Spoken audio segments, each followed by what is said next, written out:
Happy Wednesday, hump day, game day, everybody. Scottie Bordelon and Curtis Wilkerson here with the pod at the Palace, Natty State Studios here in downtown Fayetteville. Scottie, I don't know about you, man. Like, I didn't even get my my morning coffee in before I started getting ticked off on social media. Surprise, surprise. It's easy to do. Yeah, worst thing you can do. I mean, we all do it. We wake up and we check our phone. Like, that's the first thing that we do, right? And go to Twitter. Yeah, it's probably pretty easy to get ticked off on Twitter right away. Yeah. It's, this has just been a really weird year for Arkansas basketball. Yeah. I don't think it's gone the way anybody expected. Like, that includes the team, it includes Muss, the fans, us, everybody. But it's just getting out of control, with some of the rumors and the craziness that's going on around out there. And there's a difference, I think, in, is Eric Musselman going to take another job, or other teams interested in him? Whatever, like, that stuff happens. But some of the nonsense that's been going around about, particular players and stuff, we're not going to get into the details because it's ridiculous. It is. And anything out there, whether it's true or not, like, it's just nobody's business. And so that's irritating. But to me, it's like, and again, I get it. Like, it's the loud minority, who's kind of at it again with all this stuff. But if you want to talk out of pocket about the players and cite fake sources to back up your claims, like whatever, it happens. It's social media. That's kind of the nature of the beast. And you can't stop that from happening. Yeah. Like, people are going to do it whether everybody in the world wants them not to. They're still going to do it. Exactly. What I took exception with this morning, though, is like, when you start tagging Eric Musselman's 8th grade daughter in some of this stuff, some of this crazy stuff, you've crossed a line. Miss Danielle had to get on Twitter this morning and address it. I saw that. Yeah, it was before 7 o'clock this morning. Yeah, that just shouldn't have to happen ever under any circumstance. And people can miss me with this happens in every fan base. Bullshit. No, it doesn't. It just doesn't. I've been in other places, and everybody has their, quacks on social media or whatever, but this kind of crap does not happen everywhere. And you got to have a little bit of decency. To me, like, hiding behind a screen doesn't absolve you from being a piece of crap person. Leave the kids out of this. Like, who thought that it would be a good idea to tag Mariah Musselman in any of this stuff? It's absurd. It just shouldn't happen. It's sick. It makes, it really ticks me off. And like, it doesn't help, I don't think, when there are a lot of folks out there who I don't think can recognize or really understand maybe the difference between, like, actual media outlets or people who are reporting things versus just like a random person who has a Razorback. Cannot tell the difference. Yeah, versus people who have like just a Razorback in their profile, and it's like, oh, I must know what he's talking about. Yeah, and so that's some of it. But look, man, it's just a terrible look all the way around, and it's just another example, of Arkansas fans not being able to get out of their own damn way sometimes. And like, you've been hearing, all like the rumors about, Muss potentially leaving, whatever, and we'll talk about that in a sec. But like, you want to go ahead and push him out the door? Like, keep pissing off his wife and harassing his child, you idiots. Like, what are you doing? It drives me nuts. And people just think that because, folks are in a spotlight or, they're getting paid a bunch of money or whatever, that they should just be subject to everything. They're humans too. Right. And especially when you start talking to the family, like, just don't do that. Yeah, I mean, we talked about it the other day when we were having the Devo conversation. You got to remember that the kid's human, and he's not just a kid that puts a basketball uniform on 2 or 3 times a week. Like, there is a Devo Davis separate from basketball, and I mean, Sam Pittman kind of said it last year. When the fan base and other fan bases were getting on him too. Like, just because he makes a whole lot of money, it doesn't make it right to, slander, his build and all that stuff like that. It's social media. It's going to happen. And there's going to be a section of people that's like, cyberbullying doesn't exist. You can just log off. Don't be a piece of crap human being. Yeah, and just, exactly. Like, you could just not say be an whatever asshole you want to somebody. And the thing is that, like, Twitter has allowed people to say whatever they want without repercussions. Yes. Because they don't have to. I mean, you've got every right to, or every freedom to put whatever you want as your screen name and your profile picture and your bio and all that stuff, and then you're set up to just say whatever in the world you want. It's sickening. It really is. Yeah, it drives me nuts. Especially as somebody that's got kids that are, 5th and 7th grade. I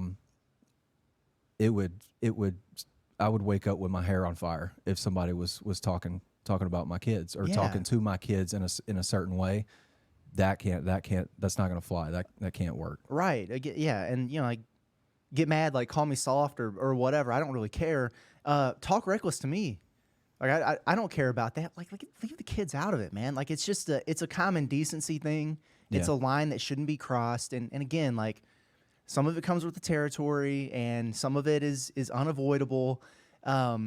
Leave the kids out of it and just try to keep it to the game, the job, the team, right? Like why do we have to get in everybody's business? Yeah. Rumor mill stuff flying. It's just it's frustrating, and the guys see that and it just doesn't help anything. 100% they see it. They're as online as anybody. Exactly. Right? Yeah. Like you might not see them tweeting or liking stuff or whatever, but I mean, watch this. I can get on Twitter and just scroll.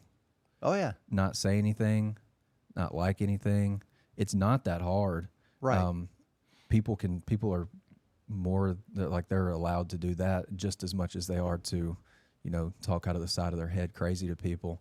It's just the day and age that we live in, and social media allows you to just say whatever you want and largely without repercussions. So it's not surprising, but it's very, very sad. Right. Got to be better. Yeah, it is irritating. I mean, I was glad to see on, Miss Danielle's post that essentially everyone, for the most part, was very much like, sorry you guys are dealing with this. We love you, appreciate you and everything.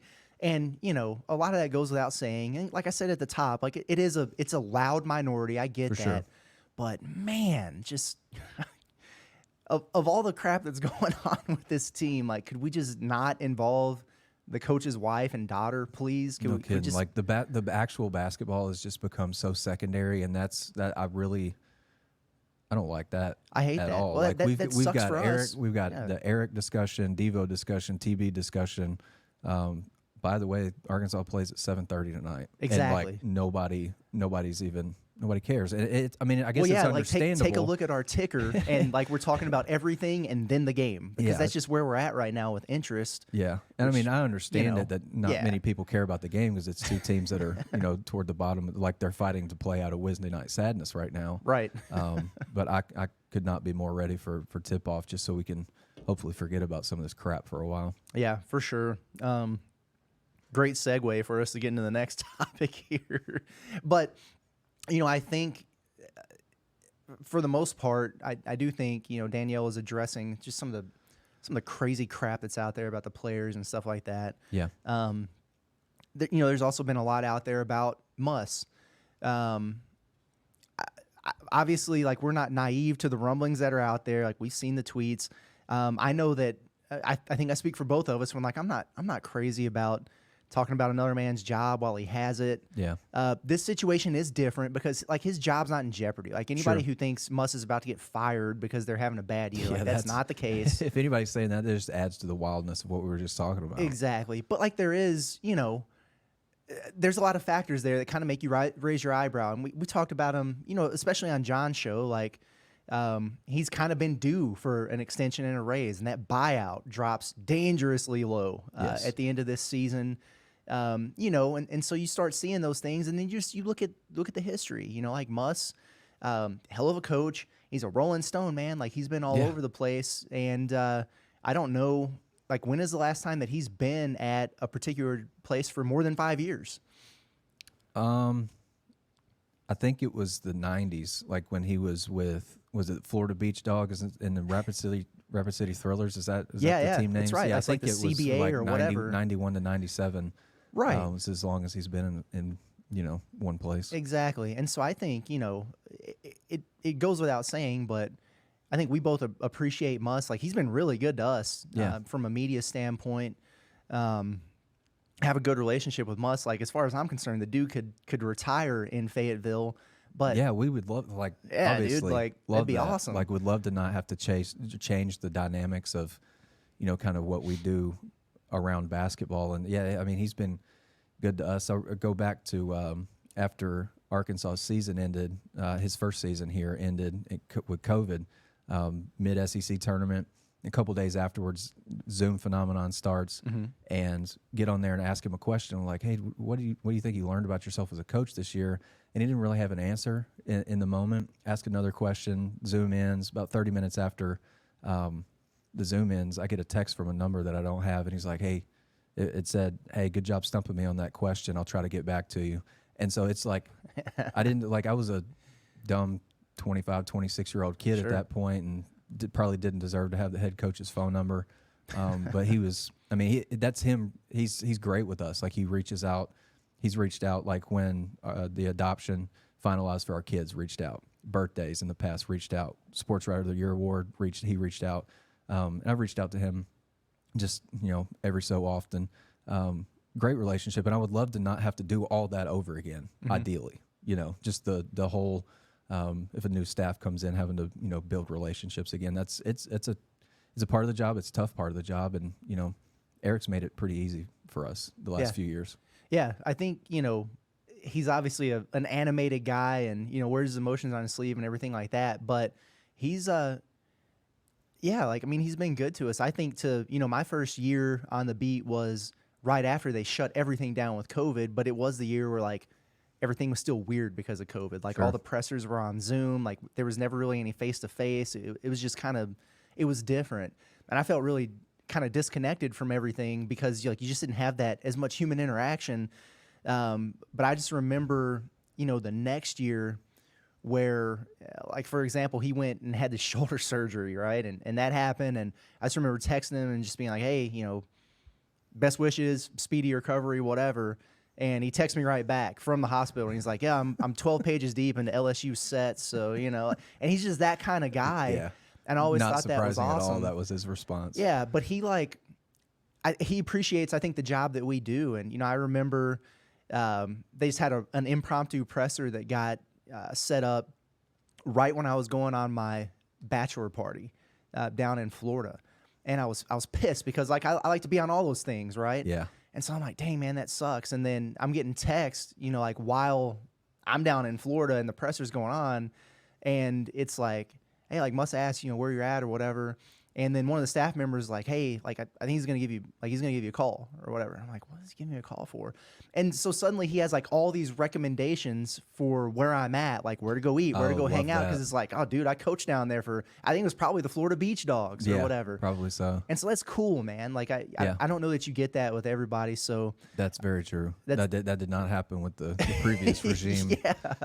So, like, I think that's our long-winded way of saying, like, we like Muss, like, we're not trying to push the dude out of here, but like, we're not naive to the rumblings that are out there. And I don't know, Scottie, like, where are you at with all this right now? Because, like, we've heard these things every year. Like, it's been Arizona, it's been Texas, it's been Maryland at one point. The stuff floats out there every year, but does it feel a little bit different to you this time?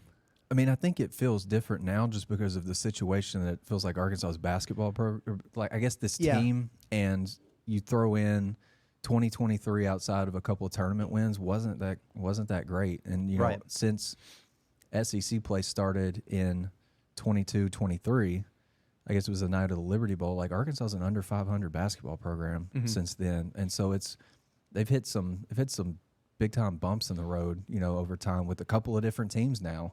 You had the younger kids where you're just like, yeah, it's kind of makes sense that they're, having hiccups and, they're kind of tripping over themselves a little bit, trying to find themselves and grow up. But then you go get an older group of guys and still, like, big time. It feels like big time chemistry issues, and they can't get. It doesn't seem like they've grasped the message and ran with it.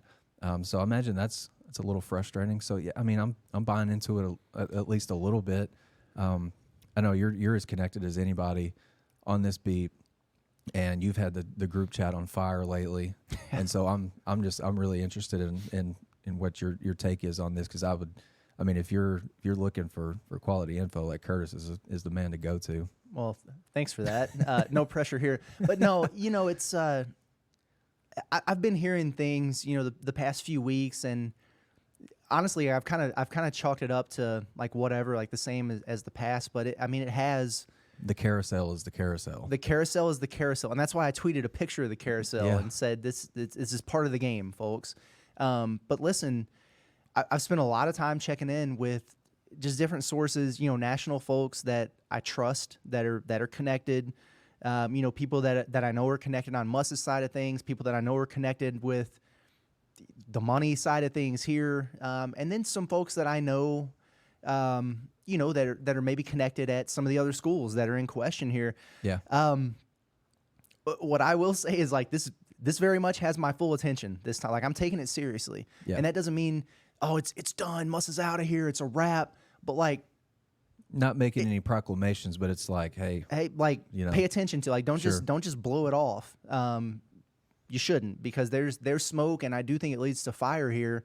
So it's going to be really interesting to see what happens and what kind of plays out. Like, I would say keep a very close eye on Louisville, because that's going to be, I think, the first domino that will probably fall in this coaching thing, the coaching carousel this offseason. And that's going to set the tone for everything. And I know that, they're gathering funds and everything right now. They got to buy out Kenny Payne. They got to get a new coach, but they're also going to, I think, really go all in and kind of recommit the funds there to getting Louisville, that program, back to where it needs to be. And so from that standpoint, like, Eric Musselman's non-existent buyout is attractive, because like you got to come up with a bunch of money. So if you don't have to pay a school a lot to get their coach, that's enticing. I would imagine Louisville's about sick and tired of playing like distant second fiddle to Kentucky right about now. Exactly. Too. That's like exactly that right. rivalry is non-competitive at the moment, and that's not what Louisville wants. I mean, that's a basketball-hungry state, right? And Louisville sees its rival thriving. Cal's got maybe the most talented group in the country, and then Louisville's just sitting at 1-9 in the league, right? And that's not a spot they want to be in. They want to upgrade, I'm sure. They want to upgrade. They want to turn around, and they want to turn around quick. Yeah. So how do you do that? You do it in the portal. And so they want to have somebody who can really recruit that thing. And so, listen, do a lot of those things point to Muss as being a super attractive candidate there and one that makes a lot of sense? You betcha. Right? Does that mean he's going there for sure? No, it doesn't. But keep your eye on it, man. And even if he doesn't, let's say they take somebody else. Let's say it's Jerome Tang or Chris Beard or Dusty May or whoever. Like, once that domino falls, there's just a trickle-down effect. That's why they call it the domino effect, because it starts knocking the other ones over. I think how it works is when one coach leaves the job that he's in to take another job, that job that he just left comes open. Exactly. I think that's how it works. So exactly. So, just keep an eye on it and understand. I think this is the important thing here for people, and then we'll move on to some actual basketball. I can't wait. Understand, like, this is about these leaks coming out, right? So these things happen for a reason, like they're strategic. And I think it's important to like, don't have a checkerboard view of a game of 3D chess, right? So like these things come directly from coaches' camps sometimes, these leaks, or sometimes they come from the schools that are involved. Sometimes it's legit. Sometimes it's angling for a raise and extension. Sometimes it's smoke screens to like keep you off the scent of what's really going on. Muss does that in the portal all the time. Like they will legitimately on purpose like send out smoke towards a particular player to keep other schools off the track of who they're recruiting. Yeah. That's why it's so hard to follow him in the portal. So like these things happen. And also, like if you saw the coaching changes tweet or whatever, like if you're pissed at hearing Muss's camp might be reaching out to other schools or whatever, don't be. Like if his agent wasn't doing that, then he should be fired. Like that's part of the game, man. And just like I've heard that Arkansas has put out feelers to a couple coaches who would be on the short list if there was an opening. It's business, baby. Like that's all part of the game, folks. If they weren't doing that, it'd be a disservice to the program and the school and the fan base. Like this is just the way it works. So like that stuff is going to get out there, but understand it usually comes out when it comes out for a reason, and it's strategic, and it's just part of the way it is. So like I wouldn't live and die off every single rumor, but should you pay attention to it in this case with Muss? Yeah, you Arkansas should. fans are going to live and die with every rumor, though. That's just I'm trying to help them out. That's here. The thing I'm most sure about. I feel like I've spent 20 minutes starting this pod trying to reason with the unreasonable. I admire you for doing it, brother. I don't know if it's going to hit though. But I remember at one point, just going to your point about, even the AD doing his job in a situation like this. Hunter Yurchek a while back, I think he was talking about non-conference football scheduling. Yeah. And I think he said something about, like, if you're not, 4 or 5 years into the future scheduling games, then you're like way behind. Yeah. And I think the same could be said for a situation like this where, maybe you catch wind of something happening or potentially happening or some rumors or whatever. And then if you just kind of sit on it, don't do anything, you could get left in the dust on this big time. And then, potentially it could set your program back. Right. And, the momentum of the last few years, it could just go, for naught. Yeah. If you're not active. Sure. And my final thought on it is, if Muss stays, I think that's great for Arkansas because I think agree. He is one of the few who is insane enough to handle the insanity. Yeah. That is the passion of Arkansas's fan base. Like, it's a good marriage because there's just an equal amount of intensity and energy. When the basketball is good, it's so great. Oh, man. It's great. Yeah. There's nothing like, just being around him, in those celebratory moments in the NCAA tournament. There's literally nothing like it, dude. Right. It's great, man. And the atmosphere is crazy. And like, even when they went to San Francisco, Arkansas fans were nuts, It's a match made in heaven. But when it's bad, all you got to do is hop on Twitter and see how bad. Exactly. That's exactly right. And it's been as bad as it ever has been here. Like, I put out a video not too long ago, like, welcome to rock bottom of the Musselman era. It's true. We're here. But I don't think that it's just going to be a bottomed out program. Like, this dude is too competitive for this to repeat itself again next year. So, like, I think it will or would get better. On the flip side, if he does leave, and I know it's weird because, like, not too many times a coach at Arkansas, like, leaves by his own choice. Yeah, so it would be a lot. It would be weird. It would be different.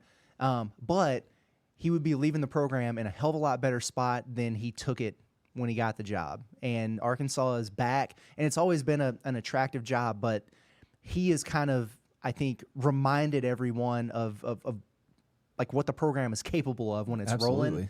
There will be no shortage of awesome candidates if an opening were to come this offseason, next, whenever. So I think Arkansas is in a good spot because of what he's done, whether he stays or whether he leaves. Yeah, I mean, it would be obviously very attractive for coaches, and I imagine, with the stuff, the rumors going around right now, I would imagine that, coaches surely catch wind of that a little bit, maybe start putting out their own feelers.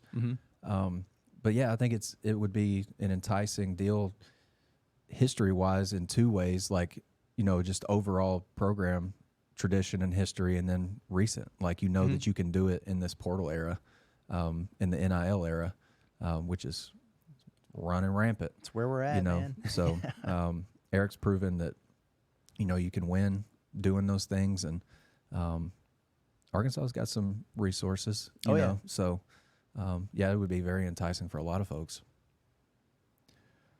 You interested in talking some ball now? I mean, that would be pretty cool, actually. Before we do, though, just real quick, I think we need to call to attention, like, what is going on behind you, because we have an update. We don't have to go too far into detail because we talked about all these guys on Monday. But just letting everybody know, like, the Natty State Sports transfer portal big board has been updated with some of the extra names here. I mean, we're up to, what do we got here? Like 11 names. We've got Chris Moore, West Memphis stand up. I said he's built like an Avenger. He is, man. I mean, he's well put together, consistent energy. We talked about that a lot the other day. In-state kid. I think a lot of people would appreciate it. If he did become available, which obviously nobody is on this board is available at the moment. But I think you keep a close eye on him if he portals. Anderson Garcia. We love that kid. The prototype. Yeah. Long. He's just, you talked about him a lot the other day. He's a rebounding machine. He's a guy that's, low maintenance, had a double-double against Arkansas, like really quiet double-double, as quiet as you can be, grabbing 12 boards. Will Richard, I say he's built like an SEC tailback. I love that kid a lot. 35%, 3-point shooter in his career. And then your guy, Chad Baker-Mazara, I said he's bilingual. Might be slighting him there. He might be able to speak about a dozen different languages. Who knows? He's that kind of guy, Yeah, man. he's from the Dominican, right? I think so. So, yeah, he's an interesting cat. Not short on energy whatsoever. Almost a 38% 3-point shooter this year, so you like that too. Also very long, 16 points against Arkansas. That steal rate is in the 96th percentile. You like that because Arkansas can't generate any kind of steals this year. So I think that's something that you might look for in the portal. And then Silas Demery, tall point guard, 6'5". There you go. What is he, like a $190 or $170, somewhere in that range. Mm-hmm. Didn't light it up against Arkansas. 8 points, 4 rebounds, 2 assists, 2 blocks, 2 steals. Just did a little bit of everything. Don't you want your point guard to do that? Oh yeah. And then at Kentucky, Georgia put up 90 plus points at Kentucky. He had 22 in that game. There you go. Played well against a really, really talented team. And then he's top 10 in the SEC in true shooting percentage, free throw rate, and fouls drawn per 40 minutes. All of those are boxes that I'm sure, when you get these player profiles and the coaching staff's going through it, those are boxes they're going to check. Exactly. Yeah. And so again, like none of these guys are available yet, but if they are, they would have our attention. Here's what I'm hoping for, though, is like I hope that maybe other fan bases catch wind of this and start putting us on blast. But then the moment one of these guys goes in the portal, like I'm going to just unload the eyeball emojis. Bro. Absolutely. I cannot wait. And if Arkansas lands any of these guys, the content's going to be unbelievable. Like, Yeah. And I will be sending, Cash App, Venmo, whatever, to Muss or whoever the hell is in charge of the program, just saying, hey, we're just doing our part to help the program here. I mean, people I feel like would only listen to this pod if we talked ball only or what we've been seeing on the floor. They'd only tune in for not very long, I would imagine. And it's one of those deals too where we're not covering this team still. Like we've got a 4-point play up on the website at nattystatesports.com right now.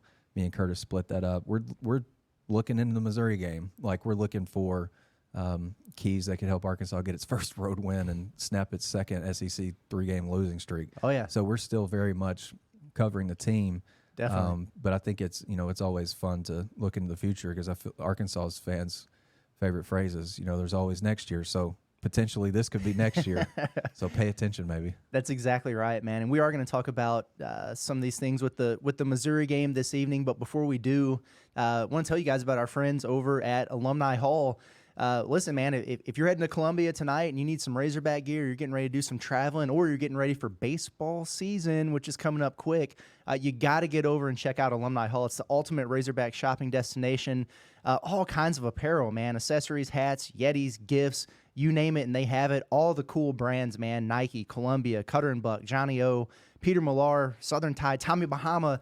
The list goes on and on and on. They've got everything for the entire family, man. You, the wife, the kiddos, the doggos, whatever you're looking for. Alumni Hall has it, and if I understand correctly, you found some interesting things that are Alumni Hall that I didn't know about. Yeah, if you're familiar with Hog Tunes on Twitter, the guy behind that account's name is Gary Thomas. Awesome, he's done some caricatures. So my wife, for Christmas one year, got me a caricature of myself.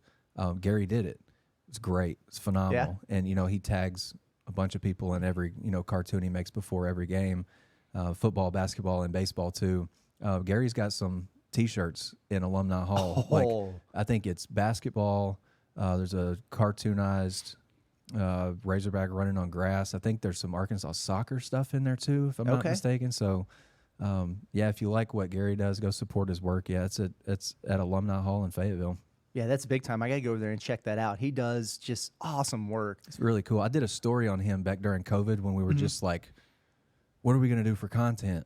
And this guy's he's been great. And if you look, so you look in every one of his cartoons, there's going to be a star in there somewhere. Okay. And a lot of times it's attached to the shoelaces if the character that he draws has shoes on, and it's a nod to his wife, Dixie. Oh, so wow. that's just a little nugget there. But yeah, Gary does great work. Go support everything that he does. I think he's going to be signing autographs or signing caricatures and cartoons and all that kind of stuff a few times during baseball season at Baum too. So go see him then. Cool, man. Yeah, that's awesome. Get over there and check that out. It's Alumni Hall. It's 3417 North College Avenue in Fayetteville. You can also shop online. Go to nattystatesports.com/alumni hall. It's nattystatesports.com/alumni hall. Scotty, let's talk a little bit of hoops. Arkansas at Missouri tonight. It is not that interesting of a game, but it is an opportunity for the Hogs. I think, first of all, we want to know who the heck is going to be out there on the floor. We didn't get a chance to talk to Muss before the game. That's becoming kind of a common theme before these midweeks, especially when they travel. So we kind of had to rely on when they struggle. Yeah, exactly. We had to rely on Sassy's barbecue, propaganda radio, and our own social media research. So, like during the radio show, it was alluded to a couple times, but like, listen, Devo's name was not mentioned a single time.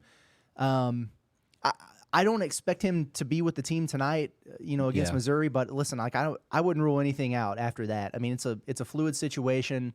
I would be borderline stunned if he was there tonight, but like beyond we'll see. That would be very stunned if he was there tonight. Yeah.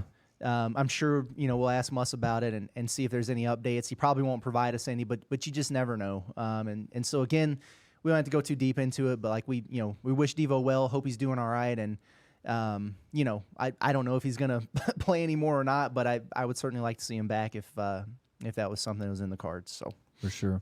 Yeah. I mean, we were talking yesterday, and just about the TB situation, right? Wasn't close to playing Saturday. Sunday, Eric says, you're not going to wake up and just be like, oh, I feel great. My knee's not sore anymore. Monday, said on his radio show that TB didn't practice that day. Tuesday's a travel day. So Arkansas is in Columbia, Missouri, and Trevin Brazile is there. So he posted on his Instagram last night a picture from a courtside seat, and he just said, I like the black seats, which also made me think about how much more aesthetically pleasing it's going to be to watch a game on TV so at much Missouri better than, having that almost look like a yellow floor with yellow seats in the background. Yellow, yeah. Yeah, the seats are black now, so it's going to be a little bit easier to watch. The basketball might not be, but you'll be able to see things better and not worry if the color on your TV's off. Yeah, for sure. And who knows, like if there was some gamesmanship involved with some of the things Muss said. If he's speaking truth and TB didn't practice on Monday, even if he's with the team, like I'd be surprised, albeit pleasantly, if he played tonight. But who knows? I just don't think we'll know until I mean, we might not find out until Eric might say something on the pregame show with Chuck, so that might be our. We'll be best listening bet to that for yeah. sure. And that's the other thing about these road games. Like we'll be doing the live stream here at Natty State Sports. So, hey, obviously watch the game, but if you want to riff it with us, then jump on the stream, and we'll have our set of jokes, but we're also going to break this stuff down. And if you have questions, the best thing about it, I think, is the chat. And people have questions about what's going on or what we think or just off the wall stuff. Like throw it in there, and we like to have that dialogue. It's pretty cool. People get on John a lot. I feel like every day on his show, like is this a show that doesn't respond to comments? And it gets chat no more whatever? Interactive than what we're doing tonight. I was like, I feel like last Wednesday it was wild. It's like we didn't want to watch the game anymore, so we just got in the chat actually. Exactly, yeah. And so I'm looking forward to that. That's a good time. I don't know how much I'm looking forward to the number of Mizzou fans that are probably going to be in there in the chat. Oh, they'll be there. Especially because we know how they feel about John, and they've been all over my mentions lately. Anytime I tweet anything about TB, it's probably not personal to me. It's probably with him. Yeah. But you just cover him now, so you catch strays too. Yeah, just don't. Mizzou, just don't lose to him, okay? Just don't lose to him, right? I love Dennis Gates. I think he's a great coach. My background, just for the record, is I lived in St. Louis for like 15 years. My dad's a big Mizzou fan. Been to a lot of games there, whatever. I never really had an issue with them until I got here. But, man, they're loud. They are. Maybe it's another loud minority situation again. Yeah. I don't know, but don't lose to those guys, man. I can't handle it. Here's the deal. The optimism I had after that Kentucky game on Saturday, it's dissipated for me. I got to be honest. Like, there's just so much going on with this team right now, so much uncertainty. Like, I just don't feel good about them going on the road and suddenly having a great performance. Let me preface that, though, by saying I'm picking Arkansas to win this game. Are you really? I will never pick Arkansas to lose to Missouri in basketball, Scotty. I just won't do it. But here's the flip side of it.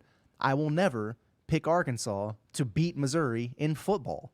Like, that's the compromise I've made with myself. Beat them in hoops. You're not going to beat them in football. Like, that's just where I'm at. Whether I believe it's going to happen or not, that's going to be my pick. But I feel like more concerned than I should be about, Arkansas going and playing an 0-7 SEC team. But I just kind of have a feeling that, I don't know, like Missouri might be more well-equipped to exploit Arkansas's weaknesses than Arkansas is equipped to exploit theirs. And I can explain that, but I've been talking too much, so I want to see what you think about this game. No, you're good. Like, I hopped on Saracen, and I see that the spread has jumped to -6.5. Really? Missouri -6.5. It opened at 4.5, right? It's moving. It's really moving. Yeah. I would take Arkansas +6.5. I'd take that. I don't necessarily think that Arkansas is going to win because they haven't even been competitive on the road. Like, the most competitive that they've been on the road is when they got out to a small early lead against Florida, and then Florida flipped that game on its head and got up 27-9. Correct. So, and to your what was that point, number about Arkansas's?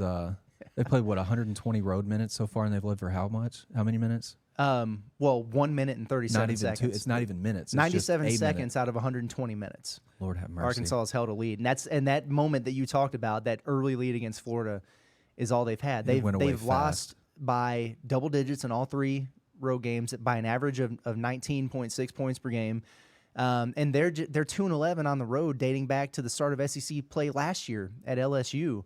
They beat South Carolina and Kentucky in those back-to-back games. That's it. Haven't won a road game since. Yeah. That was one of the more interesting things, like when Eric first got here, is like nobody that had watched Arkansas basketball closely or covered it was used to seeing Arkansas win more than like a game or 2 on the road per year. And then Eric in year 1 goes to Georgia Tech and Indiana, right, and wins games. And so it's kind of he's like not his own fault. Like, he's just doing his freaking job. Yeah, he set the bar pretty high. It's like, hey, you're telling me you're gonna field teams or floor teams that compete on the road? I could get with that. But it seems like it's been a struggle. Yeah. The last 2023 as a whole, and then this year they're not off to a good start either. No. So I don't know. I think they can. I think they'll compete. I'm not ready to pick them to win yet. Yeah. Now, if they go to Missouri tonight and have an Ole Miss or Florida type performance, they just get their doors blown off. The conversation is going to get real tough here. I do expect them to go play a competitive game. If they don't, boy, oh boy. It's just like in a nutshell, the state of where Arkansas basketball is right now, that you're almost a 7-point road dog to a team that hasn't won in the league yet. And they've lost. Right. They've lost 7 in a row. Lost, what, 5 home games? 5 they're 6-5 at home. 5 home games. That includes a loss to Jackson State. Yeah. So, I think to your point that you've written about and that you've spoken about, like if Arkansas is going to win a game on the road this year, they don't have a better opportunity than tonight. I mean, if it's going to happen, this is your best shot at it. You also point out that in SEC play, it's the worst offense versus the worst defense. Arkansas being the worst offense, obviously. Missouri being the worst defense. Shout out to Arkansas for not being the worst defense in the league, though. Yeah, heck yeah, man. Making progress here. Doesn't feel like it. What worries me, though, about this, Scotty, is like the one thing that Missouri is good at defensively scares the crap out of me, because they get out in passing lanes and they pressure you, and they're a high steals team, and they'll trap you, they'll press you, they'll get into a zone, they'll trap you out of that. They just throw a bunch of different coverages out there and create a little bit of chaos and force turnovers, and Arkansas doesn't have a point guard. Yeah. And so that really scares me. And it's like one of the things I wrote about in the 4-point play is I wonder if this is a Keon Minifield game, because I look at Missouri and like Keon's got to be able to guard somebody, and that's what's kept him off the floor lately. I don't know if he can guard Sean East or not. Sean East is a good player, but what I do know is from a size perspective, he's a skinny dude.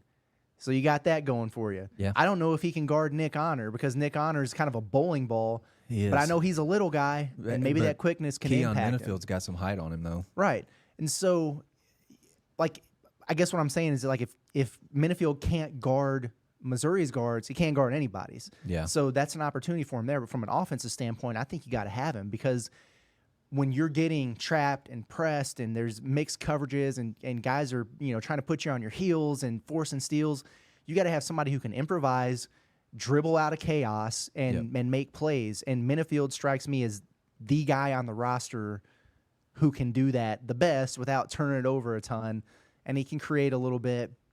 I think this is an important game for Minifield. I know you got your eyes on maybe somebody else in the backcourt too. Yeah, I do, to your point on Minifield, I like him a lot. He's a ball mover. He is a ball mover. And I do remember, the Lipscomb game, his first game. I may have talked about this before, just this big brain in the moment thought I had, but he moved the ball, around the perimeter as crisp as anybody. Didn't really stick in his hands, which you kind of like. He can dribble the air out of the ball at times, obviously, but crisp passes, pretty decisive, whether it's a good decision or not. He does make fairly quick decisions. But yeah, I'm looking at, I think, again, another point to you, Dennis Gates probably recognizes Arkansas's point guard struggles too.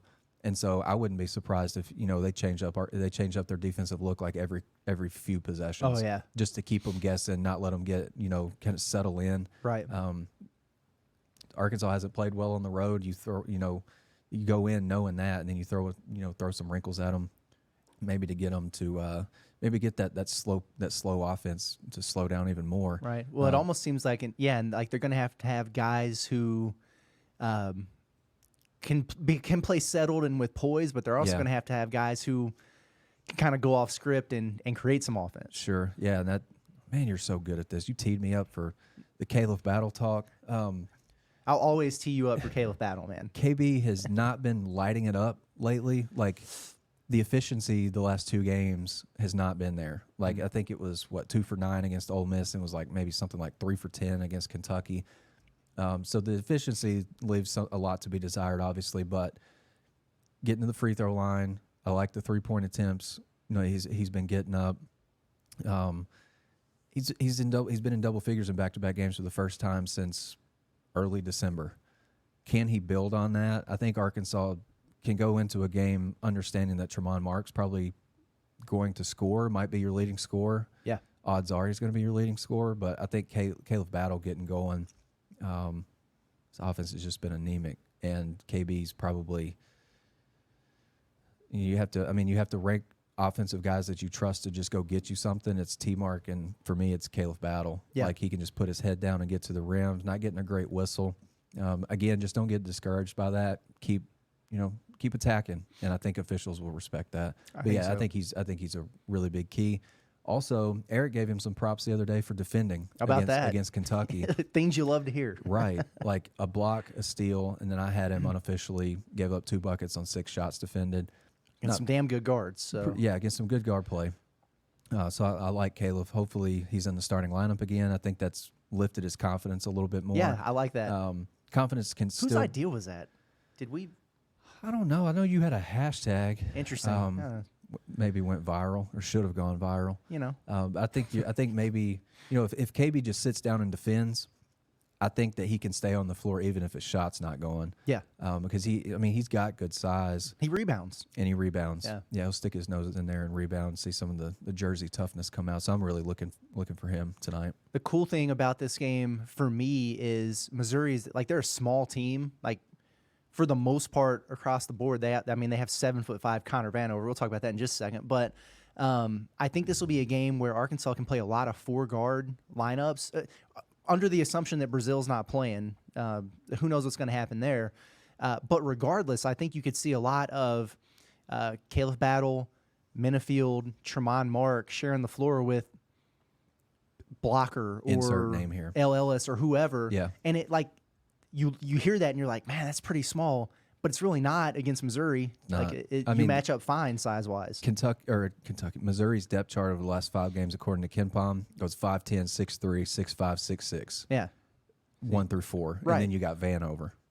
Go for it, man. So yeah, you could match Missouri's small ball, but you could still be bigger than their small ball. Right. So yeah, I like that.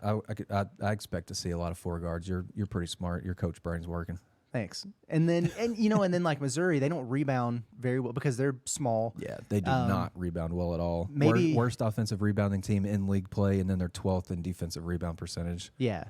It's like Arkansas. Get on the glass, boys. If they, get on the glass like you did against Kentucky. Like, that's the kind of aggression on the glass we haven't seen all year. Right. And they out-rebounded Kentucky. And so, if they come with that same energy, that'd be awesome. Now, am I skeptical that, Mekhi Mitchell can put together back-to-back double-double or strong performances? Yeah, I am.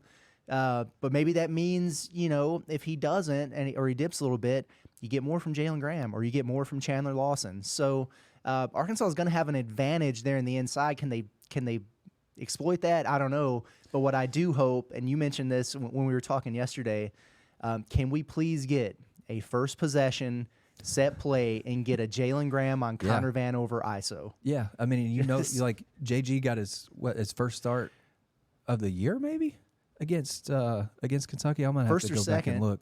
He doesn't start very often. Yeah. But yeah, I love that. Dude. Let me see. It was his second start of the season. Okay. He started against Auburn to open SEC play and then Kentucky. Right. I love the Jalen Graham matchup in the front court, especially when you think about making Connor Vanover move his feet. Mm-hmm. If Vanover starts, JG could probably spin around him and make a move on him of some sort. Like he's really, really talented offensive player. He is. If you haven't heard. But you remember back in the day when Arkansas had Justin Smith on its roster, it was like you knew one thing every game going into it. Arkansas's first possession, they're going to run that set where they pitch it around the perimeter for a while, flex cut for Justin Smith. He gets to the left block, pitch it into him, let him go to work and see if he can't get off to a good start. Yeah. It would be good for Jalen Graham to get off to a good start. One, because Missouri's, like I just mentioned, worst defensive team in SEC play efficiency-wise. And Jalen Graham is your second leading field goals made guy in league play. So I learned yesterday. He's made 18 shots, second only behind Tremont Mark. Why not get that guy going, see if he can't have a day? Hear you. All right, let's go rapid fire through these Wednesday games real quick and then get out of here, Scotty. By the way, yesterday, so we both nailed Ole Miss, hold and serve at home, although it was an awesome game against Mississippi State. It was a great game. I was dead-ass wrong about South Carolina, who went and won at Tennessee. We were loud wrong about that one. I apologize. My formal apology is out to Lamont Paris and the Gamecocks. They're for real. I was wrong. They are for real. That's a team right there. Awesome win. But South Carolina's defense deserves a lot of credit because Connect went crazy. Yeah. But he had more points than the rest of his teammates combined. So it's almost like Eric's talked in the past, like maybe, we're cool with this guy getting his, but the complementary pieces, the guys around him that can score, we got to hold those guys down. South Carolina did it, and they got Connect scored top 5 road win. Connect scored 31, and the rest of the team scored 28. That's nuts, man. That's just crazy. Not great. Whatever. Wednesday's games, although I don't have the lines in front of me, I think I remember them. Alabama is at Georgia. I believe that was Alabama, a 5.5-point favorite on the road at Georgia. Oh, man. I like Georgia at home, but I think, not saying that that's my pick. I like how Georgia plays at home. I'll probably take Alabama plus the points there. I think it'll be a tight, competitive game. Like, those are two teams that can score. So it might be a high-scoring game. Comes down to who can get more defensive stops. Alabama, really good offensive team, not great defensively. Yeah. So I'd take Alabama plus the points, but Georgia wins. Gotcha.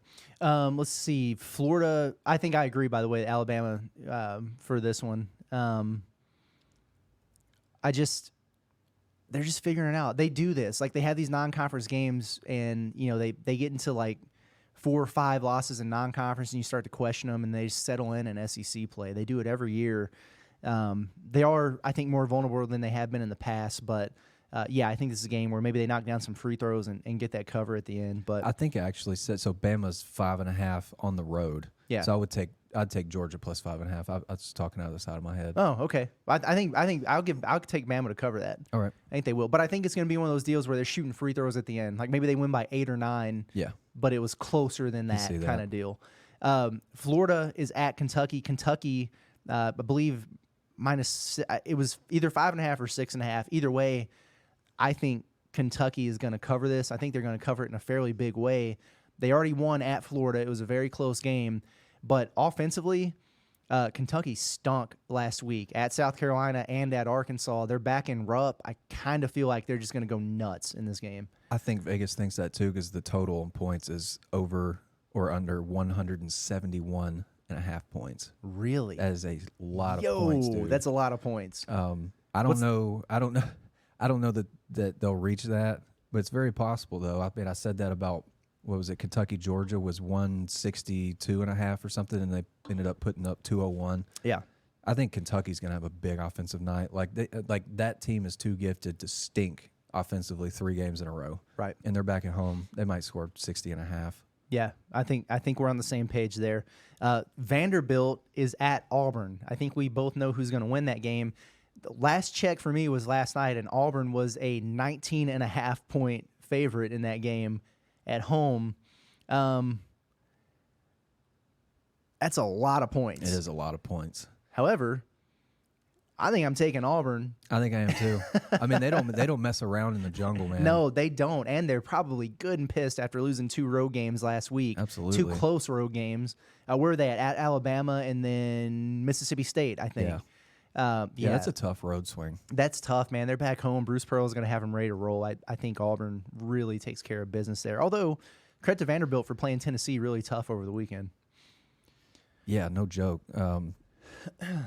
Vandy I don't know why, and maybe is Tennessee Vandy like an actual rivalry? Like I feel like Tennessee owns something to it. I feel like Tennessee owns it, but whenever Tennessee goes to Vandy, it seems like it always turns out to be, a little bit of a sketchy game. Yeah. Especially when Tennessee's, ranked as high as they are. Yeah, for sure. For sure. I agree with that. Well, then we got Arkansas at Missouri. You said that has moved to Arkansas plus 6.5 now. Is that where we're at? That is correct. As of Wednesday morning. Well, I already made my case earlier, so yeah, give me Arkansas straight up. Although my confidence level is not high in that, but I'm a man of my word. With zero chest. There was none. It was bird chest right there. I'm taking Arkansas plus 6.5. I don't think Arkansas will win the game. Yeah. I'm just at the point where I don't feel good about picking them to win on the road. Show me, and it might happen. I think it'll be tight. I mean, I think it might be, similar type of finish to last season. Controversial down to the last minute, close, yeah, and which is be a good game. Potentially bad basketball though. Facts. Yeah. So I'm very geared up for that. Yep. So if you want to vent about it, or you get to a media timeout and you're like, man, I got to see what other people were thinking, or you don't like what the announcers have to say, hop on over and join us in the live stream. Natty State Sports, I might have to do a watch party bingo sheet. You should. I think I'm going to do that. We'll work on that this afternoon. We've got time. Yeah, we got all the time in the world, man. Off. Yeah, exactly. We'll do that. Cool. Well, I think we've done it, man. I think we're out of here. We'll get this thing in the feeds, and well, we'll see what happens. Regardless, win or lose, Devo in Brazil or no Devo in Brazil, Eric Musselman or no Eric Musselman, who knows at this point, but we're going to be back with another episode on Friday. I'm sure we'll have plenty to talk about. Hopefully, there's more basketball and less drama. That would be cool. But on behalf of Scottie Bordelon, it's Curtis Wilkerson with Natty State Sports, and we will see you guys soon. Thanks as always for tuning in.